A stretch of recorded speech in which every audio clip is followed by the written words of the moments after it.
Hello, this is GardenSerenity back with another episode of The Sinking City. And we are once again here with my wife, Ada Lily, and she's going to be reading some more short stories by H.P. Lovecraft. Hello, everyone. This is Ada Lily. So, the first story I'm reading will be The Nameless City. As before, I have not actually read a lot of Lovecraft, so these will be me reading them for the first time. I'm sorry for any mispronunciations or things that you may hear. Thank you. And our story is The Nameless City. When I drew nigh the nameless city, I knew it was accursed. I was traveling in a parched and terrible valley under the moon, and afar I saw it protruding uncannily above the sands as parts of a corpse may protrude from an ill-made grave. Fear spoke from the age-worn stones of this hoarse survivor of deluge, this great-grandmother of the eldest pyramid, and a viewless aura repelled me and bade me retreat from antique and sinister secrets that no man should see, and no man else had ever dared to see. Remote in the desert of Arbi lies the nameless city, crumbling and inarticulate, its low walls nearly hidden by the sands of uncounted ages. It must have been thus before the first stones of Memphis were laid, and while the bricks of Babylon were yet unbaked. There is no legend so old as to give it a name, or to recall that it was ever alive. But it is told of in whispers around campfires and muttered about by grandmas in the tents of sheiks, so that all the tribe shun it without wholly knowing why. It was of this place that Abdul al-Hazred, the mad poet, dreamed on a night before he sang his unexplainable couplet. That is not dead which can eternal life, and with strange aeons even death may die. I should have known that the Arabs had good reason for shunning the nameless city, the city told of in strange tales, but seen by no living man. Yet I defied them, and went into the untrodden waste with my camel. I alone have seen it, and that is why no other face bears such hideous lines of fear as mine. Why no other man shivers so horribly when the night wind rattles the windows. When I came upon it in the ghastly stillness of unending sleep, it looked at me, chilly from the rays of a cold moon amidst the desert's heat. And as I returned its look, I forgot my triumph at finding it, and stopped still with my camel to wait for the dawn. For hours I waited, till the east grew gray and the stars faded, and the gray turned to roseate light edged with gold. I heard a moaning and saw a storm of sand stirring among the antique stones through the sky. Though the sky was clear and the vast reaches of desert still. Then suddenly above the desert's far rim came the blazing edge of the sun, seen through the tiny sandstorm which was passing away, and in my fevered state I fancied that from some remote depth there came a crash of musical metal to hail the fiery disk as Memnon hails it from the banks of the Nile. My ears rang and my imagination seethed as I led my camel slowly across the sand to that place which I alone of living men had seen. In and out amongst the shapeless foundations of houses and places I wandered, finding never a carving or inscription to tell of these men. if men they were, who built the city and dwelt therein so long ago. The antiquity of the spot was unwholesome, and I longed to encounter some sign or device to prove that the city was indeed fashioned by mankind. There were certain proportions and dimensions in the ruins which I did not like. I had with me many tools and dug much within the walls of the obliterated edifices, but progress was slow, and nothing significant was revealed. When night and the moon returned, I felt a chill wind, which brought new fear, so that I did not dare to remain in the city. And as I went outside the antique walls to sleep, a small sighing sandstorm gathered behind me, blowing over the gray stones, though the moon was bright and most of the desert still. I awaked just at dawn from a pageant of horrible dreams, my ears ringing as from some metallic peal. I saw the sun peering redly through the last gust of a little sandstorm that hovered over the nameless city and marked the quietness of the rest of the landscape. Once more I ventured within those brooding ruins that swell beneath the sand like an ogre under a coverlet, and again dug vainly for relics of the forgotten race. At noon I rested, and in the afternoon I spent much time tracing the walls and bygone streets and the outlines of the nearly vanished buildings. I saw that the city had been mighty indeed, and wondered at the sources of its greatness. To myself, I pictured all the splendors of an age so distant that Chaldea could not recall it, and thought of Sarnath the Doomed that stood in the land of Vimnar when mankind was young, and of Ib that was carven of grey stone before mankind existed. All at once I came upon a place where the bedrock rose stark through the sand and formed a low cliff, and here I saw with joy what seemed to promise further traces of the antediluvian people. Hewn rudely on the face of the cliff were the unmistakable facades of several small squat rock houses or temples, whose interiors might preserve many secrets of age too remote for calculation, though sandstorms had long since effaced any carvings which may have been outside.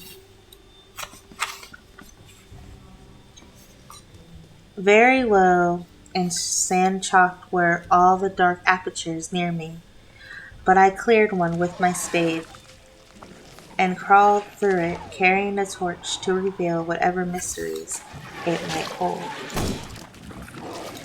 When I was inside, I saw that the cavern was indeed a temple, and behold plain signs of the race that had lived and worshipped before the desert was a desert.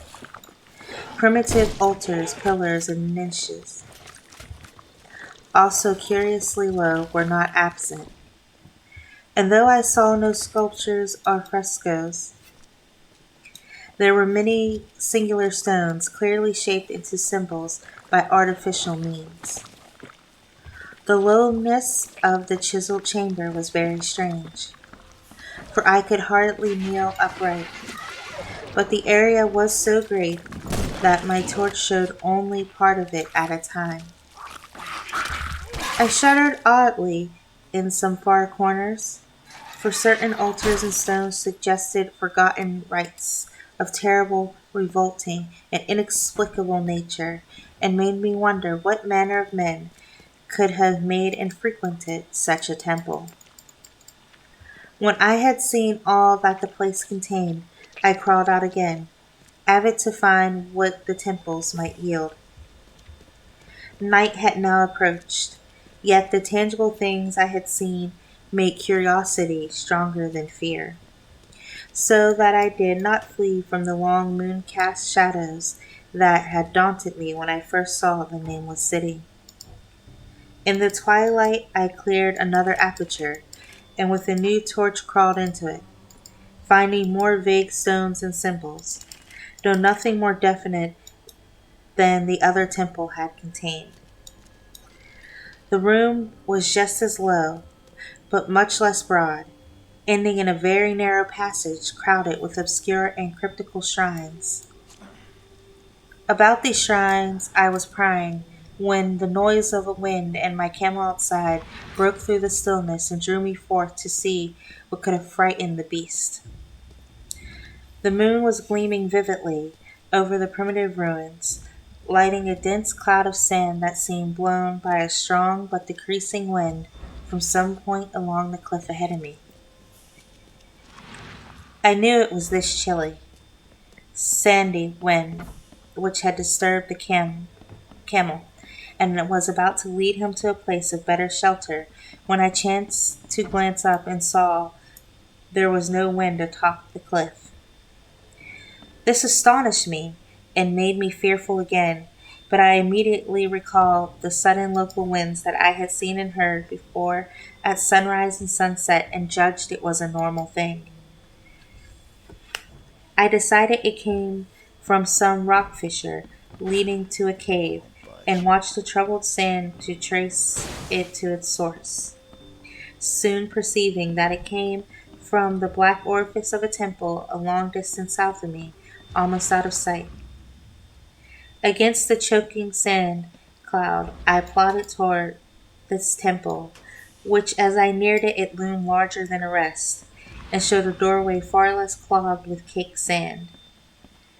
I would have entered had not the terrible force of the icy wind almost quenched my torch. It poured madly out of the dark door, sighing uncannily as it ruffled in the sand and spread among the red ruins.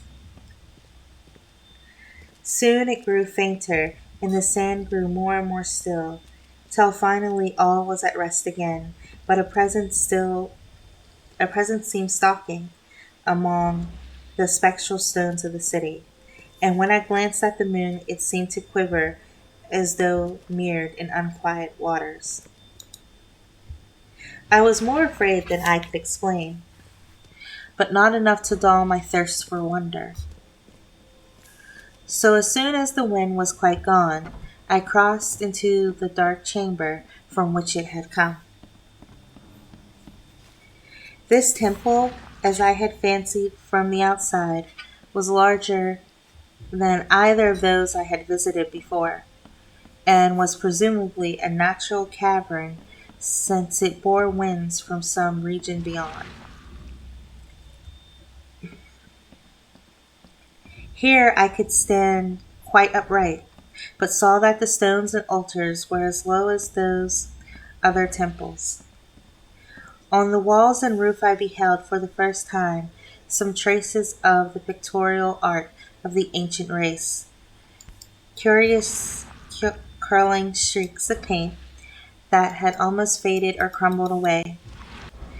And on two of the altars I saw with rising excitement a maze of well-fashioned curvilinear carvings. As I held my torch aloft, it seemed to me that the shape of the roof was too regular to be natural, and I wondered what the prehistoric cutters of the stone had first worked upon. It's still wet. Their engineering skill must have been vast.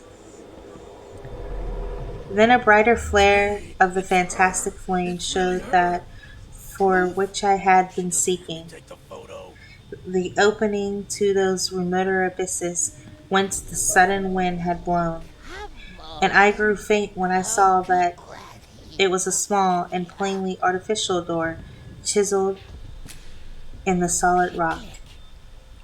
I thrust my torch within, beholding a black tunnel with a roof arching low over the rough flight of very small, numerous, and steeply descending steps. I shall always see those steps in my dreams, for I came to learn what they meant. At the time, I hardly knew whether to call them steps or mere footholds in the precipitous How did it descent. play out? My mind was whirling with mad Hey, thoughts, it's her. and the It words really and hurt. warnings of Arab prophets Proof. seemed to float across the desert from the lands that men know to the nameless city that men dare not know. Yet I hesitated only a moment before advancing through the portal and commencing to climb cautiously down the steep passage, feet first, as though on a ladder. It is only in the terrible phantasms of drugs or delirium that Okay, any other it's man her. can have It really such a hurt. descent as mine. The narrow passage led infinitely down like some hideous haunted well, and the torch I held Someone above my visited head Joey's could not place, light the killed their unknown dog, depths towards which I was started crawling. this thing. A warning for her, I I guess. lost track of the Maybe it hours just and got in the forgot to way. consult my watch, though I was frightened when I thought of the distance I must be traversing. There were changes of direction and of steepness, and once I came to a long, low, level passage where I had to wriggle my feet first along the rocky floor, holding torch at arm's length beyond my head. The place was not high enough for kneeling. After that there were more of the steep steps, and I was still scrambling down interminably when my failing torch died out. I do not think I noticed it at the time, for when I did notice it I was still holding it above me as if it were ablaze. I was quite unbalanced with that instinct for the strange and unknown, which had made me a wanderer upon earth and a haunter of far, ancient, and forbidden places. In the darkness there flashed before my mind fragments of my cherished treasury of demoniac lore, sentences from Al Hazred, the mad Arab, paragraphs from the apocryphal nightmares of Damascus, and infamous lines from the delirious image du monde of Gautier de Metz. I repeated queer extracts and muttered of Aphrodisiab and the daemons that floated with him down the Oxus, later chanting over and over again a phrase from one of Lord Dunsany's tales. Someone's a big fan of fairy tales. The kind without a happy The ending. unreverberate blackness of the abyss. Once, when the descent grew amazingly steep, I recited something in sing-song from Thomas Moore until I feared to recite more. A reservoir of darkness black, as witches' cauldrons are, when filled with moon drugs in the cliffs distilled, leaning to look if foot might pass, down through that chasm I saw beneath, as far as vision could explore, the jetty's sides as smooth as glass, No looking sign of any as worms, if it but he looks like varnished he's seen the the devil himself. earth. With that dark pitch, the seat of death throws out upon its slimy shore. Time had quite ceased to exist when my feet again felt a level floor, and I found myself in a place slightly higher than the rooms in the two smaller temples now so incalculably far above my head. I could not quite stand, but could kneel upright, and in the dark I shuffled and crept hither and thither at random. I soon knew that I was in a narrow passage whose walls were lined with cases of wood having glass fronts.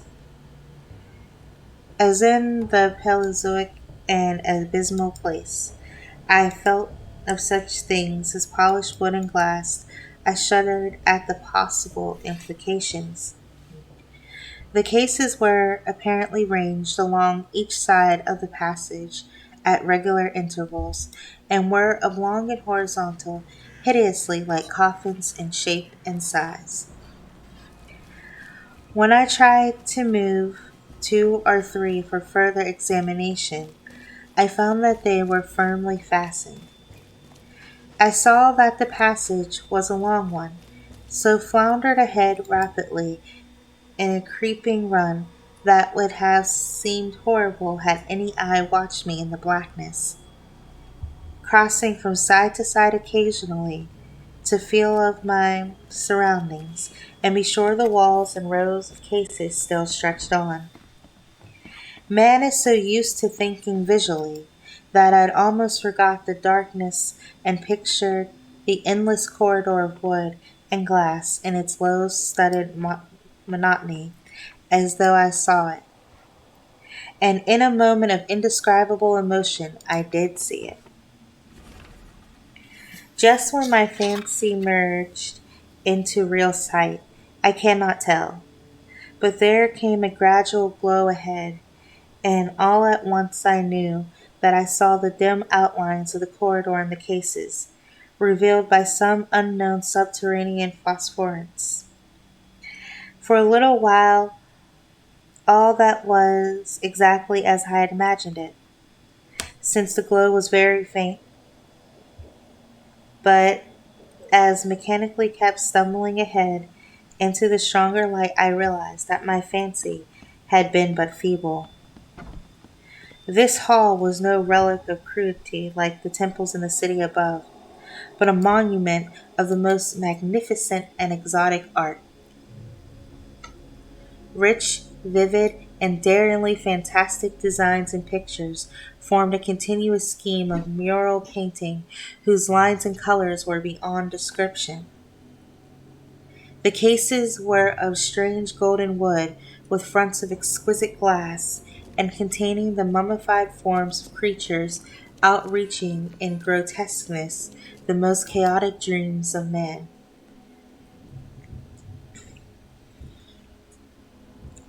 To convey any of these monstrosities is impossible. They were of the reptile kind, with body lines suggesting sometimes the crocodile, sometimes the seal, but more often nothing of which either the naturalist or paleontologist ever heard. In size, they approximated a small man, and their forelegs bore delicate and evidently curiously like human hands and fingers. But strangest of all were their heads, which presented a contour violating all known biological principles.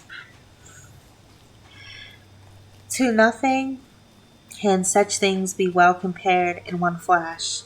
I thought of comparisons as varied as the cat, the bulldog, the mythic satyr, and the human being. Not Jove himself had had so colossal a protuberant forehead, yet the horns and the noselessness and the alligator-like jaw placed the things outside all established categories. I debated for a time the reality of the mummies, half suspecting they were artificial idols, but soon decided they were indeed some Pelagian species which had lived when the nameless city was alive. To crown their grotesqueness, most of them were gorgeously enrobed in the costliest of fabrics and lavishly laden with ornaments of gold, jewels, and unknown shining metals. The importance of these crawling creatures must have been vast, for they held first place among the wild designs on the frescoed walls and ceiling. With matchless skill had the artists drawn them in a world of their own, wherein they had cities and gardens fashioned to suit their dimensions. And I could not help but think that their pictured history was allegorical, perhaps shewing the progress of the race that worshipped them. These creatures, I said to myself, were to the men of the timeless Thanks. city what the she wolf was to Rome, or some totem beast is to a tribe of Indians. Holding this view, I could trace roughly the wonderful epic of the nameless city, the tale of a mighty seacoast metropolis that ruled the world before Africa rose out of the waves, and of its struggles as the sea shrank away and the desert crept into the fertile valley that it held. I saw its wars and triumphs, its troubles and defeats, and afterward its terrible fight against the desert when thousands of its people, here represented in allegory by the grotesque reptiles, were driven to chisel their way down through the rocks in some marvelous manner to another world whereof their prophet had told them. It was all vividly weird and realistic, and in its connection with the awesome descent I had made was unmistakable. I even recognized the passages. As I crept along the corridor toward the brighter light, I saw later stages of the painted epic, the leave taking of the race that had dwelt in the nameless city and the valley around for 10 million years, the race whose souls shrank from quitting scenes and their bodies had known so long where they had settled as nomads and the earth's youth, hewing in the virgin rock those primal shrines at which they never ceased to worship. Now that the light was better, I studied the pictures more closely, and remembering the strange reptiles must represent the unknown men, pondered upon the customs of the nameless city. Many things were peculiar and inexplicable. The civilizations, which included a written alphabet, had seemingly risen to a higher order than those immeasurably later civilizations of Egypt and Chaldea. Yet there were curious omissions. I could, for example, find no pictures to represent deaths or funeral customs, save such as were related to wars, violence, and plagues. And I wondered at the reticence shown concerning natural death. Not fully It grown. was as though an ideal of immortality had been fostered as a cheering illusion. Not fully grown. Still, Teenager, maybe. near the end of the passage were painted scenes of the utmost picturesqueness and extravagance, contrasted views of the nameless city in its desertion and growing ruin, and of the strange new realm of paradise to which the race had hewed its way through the stone. In these views, the city and the desert valley were shewn always by moonlight, golden nimbus hovering over the fallen walls, and half revealing the splendid perfection of former times, shown spectrally and elusively by the artist. The paradisial scenes were almost too extravagant to be believed, portraying a hidden world of eternal day filled with glorious cities and ethereal hills and valleys. At the very last, I thought I saw signs of an artistic anticlimax. The paintings were less skillful and much more bizarre than even the wildest of the earlier scenes. They seemed to record a slow decadence of the ancient stock, coupled with growing ferocity of the people, always represented by the sacred reptiles, appeared to be Always gradually good wasting art, away, and then stuff which makes your though skin their spirit is miserable shewn enough to hovering read above about. the ruins by moonlight gained in proportion. Emaciated priests displayed as Losing reptiles in sure to ornate be bad. robes caused the upper air and all who breathed it. And one terrible final scene shewed a primitive looking man, perhaps a pioneer of ancient Irem, the city of pillars, torn to pieces by members of the elder race.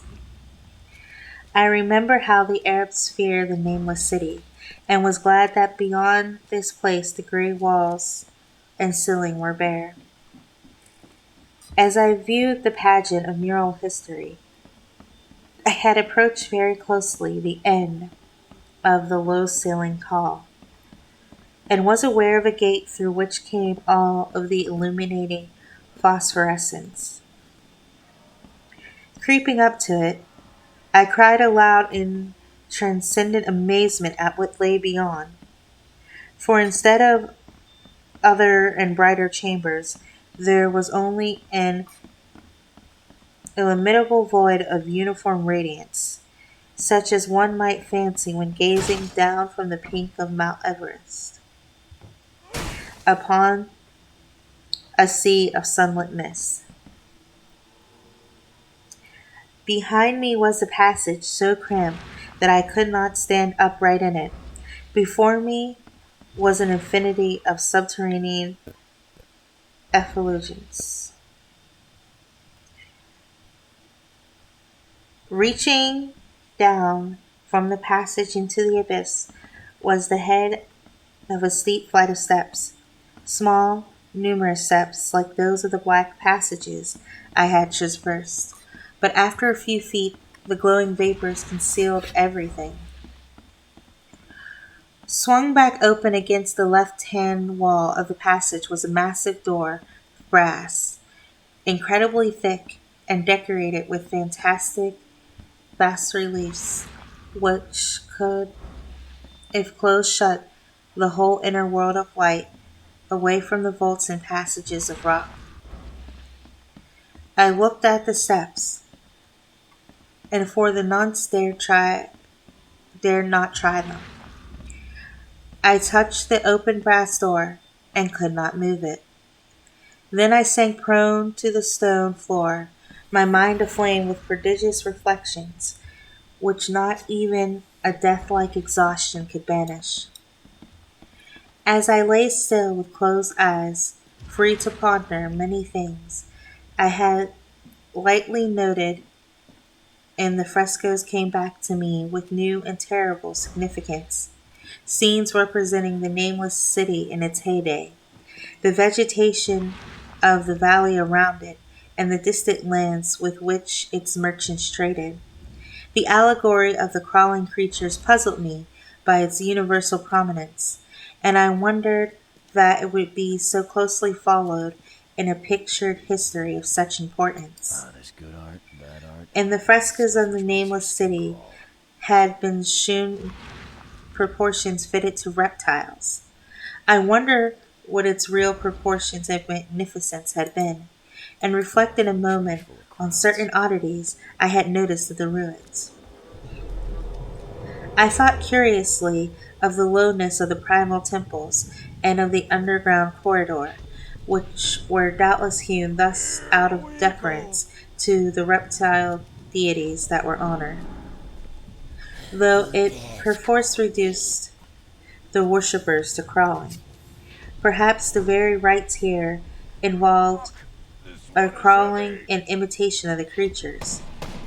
No religious theory, however, could easily explain why the level passages in that awesome descent should be as low as the temple, or lower, since one could not even kneel in it. As I thought of the crawling creatures whose hideous mummified forms were so close to me, I felt a new throb of fear. Mental associations are curious, and I shrink from the idea that except for the poor, primitive man torn to pieces in the last painting, mine was the only human form amidst the many relics and symbols of primordial life. But as always in my strange and roving existence, wonder soon drove out fear, for the luminous abyss and what it might contain presented a problem worthy of the greatest explorer. That a weird world of mystery lay far down that flight of peculiarly small steps, I could not doubt. And I hoped to find there those human memorials which the painted corridor had failed to give. The frescoes had pictured unbelievable cities and valleys in the lower realm, and my fancy dwelt on the rich and colossal ruins that awaited me. My fears, indeed, concerned the past rather than the future. Not even the physical horror of my position in that cramped corridor of dead reptiles and antediluvian frescoes, miles below the world I knew and faced another world of eerie light and mist, could match the lethal dread I felt at the abysmal antiquity of the scene and its soul. As ancientness so vast that measurement is feeble seemed to leer down from the primal stones and rock-hewn temples of the nameless city, while the very latest of the astounding maps in the frescoes shewed oceans and containers that man oceans and continents that man has forgotten, with only here and there some vaguely familiar outline of what could have happened in the geological ages since the painting ceased and the death-hating race resentfully succumbed to decay. No man might say. Life had once teemed in these caverns and in the luminous realm beyond. Now I was alone with vivid relics, and I trembled to think of the countless ages through which these relics had kept a silent, deserted vigil. Suddenly there came another burst of that acute fear which had intermittently seized me ever since I first saw the terrible valley and the nameless city under a cold moon.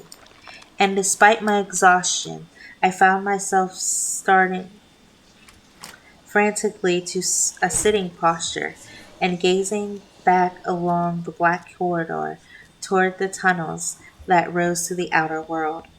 My sensations were like those which had made me shun the nameless city at night, and were as inexplicable as they were poignant. In another moment, however, I received a still greater shock in the form of a definite sound, the first which had broken the utter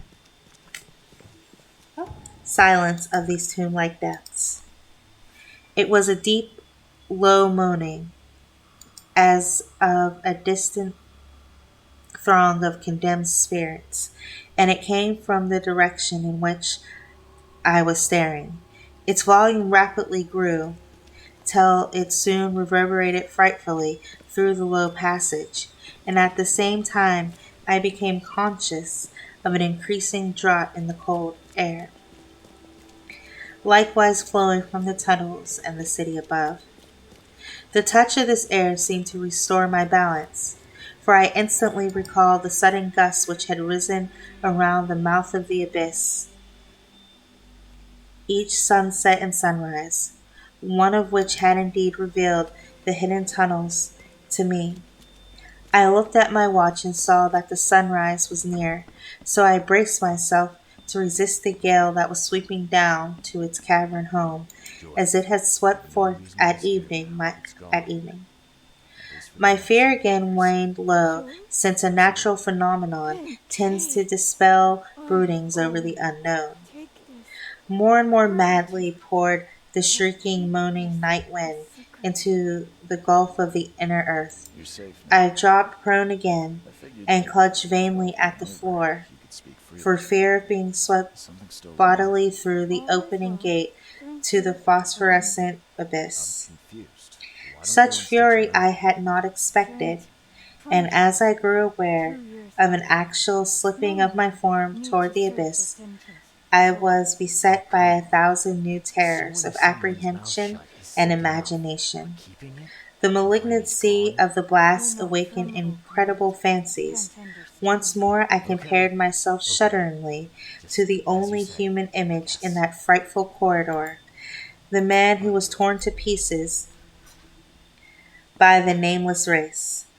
For in the fiendish clawing of the swirling currents there seemed to abide a vindictive rage all the stronger because it was largely impotent. I think I screamed frantically frantically near the last.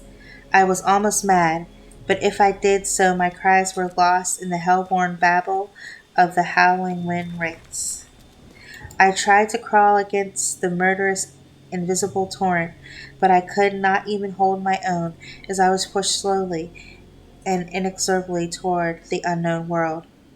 Finally, reason must have wholly snapped, for I fell to babbling over and over that unexplainable couplet of the mad Arab Alhazred, who dreamed of the nameless city. It's That you, the is man who not made the dead boss which can broadcast. eternal life, Caleb and never with thought a strange newcomer would make him aeons look such a even fool death to Mr. may die. Throckmorton.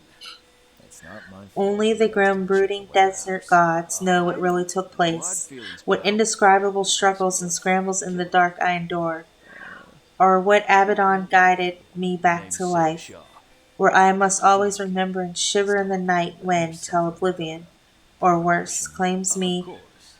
This place merely sells juice. monstrous, Old unnatural fermented grape juice. colossus was the A tonic for thing your health. So, too far how beyond about all that the business? ideas of men to be believed We except can in the talk. silent, I don't damnable work for small free. hours of the I know, morning I know. when one cannot sleep. Still, the task is I simple, have so said that I the can't offer fury a lot. of the rush I just need a blast few photos was of crime scenes. What do you say? infernal. Tell me where to find the. Here are 3 file drawings with names and Cacodemon. addresses. I need I photos of the victims, well, I and I can apologize start for to get that. this moving again. I'll be waiting Is upstairs for those monocle? 3 photos. Yes. Please.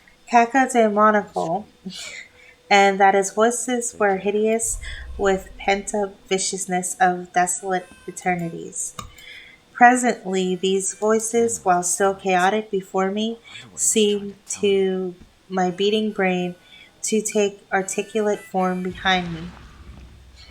And down there in the grave of unnumbered aeon dead antiquities, leagues below the What did dawn-lit Billy world try of to do? men, I heard a Who said he ghastly was here? cursing Ah, son of and a... snarling He of was just there a moment strange-tongued ago, scribbling fiends. something.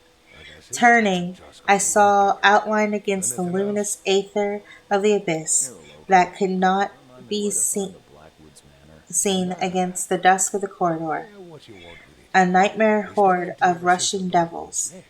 hate distorted, Had enough bodies. grotesquely panoplied, half transparent devils of a These race no days, man might I'm mistake, paid to be better than that. the crawling Ah, the manor's reptiles easy enough to of the find. nameless city. Top of a cliff in And Grimsby as the Town, wind died beyond away, Torquay. I was plunged into the Where whirlpool did they go? darkness Do I of know the them? earth's History bowels. teacher.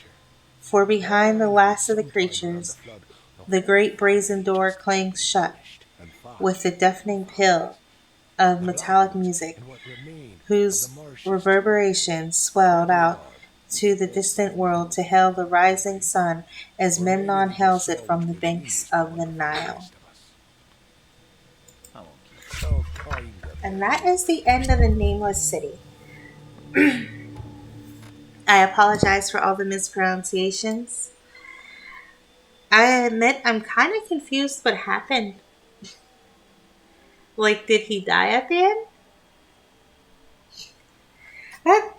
I'm just really confused right now. Definitely an interesting way of writing.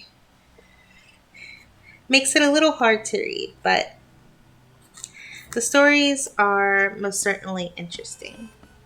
Part of the appeal of H.P. Lovecraft is that he had a tendency not to tell you what happened, leaving part of it up to your own mind to scare itself. I feel Maybe like he died, or maybe something worse. I feel like in the other stories I read in the last video that they did kind of have an ending. Like you kind of had the sense that the person died or that the person went crazy. But in that one, I admit I'm not quite sure what happened still. So I guess maybe he did die. I think I'm gonna go with the fact that he did.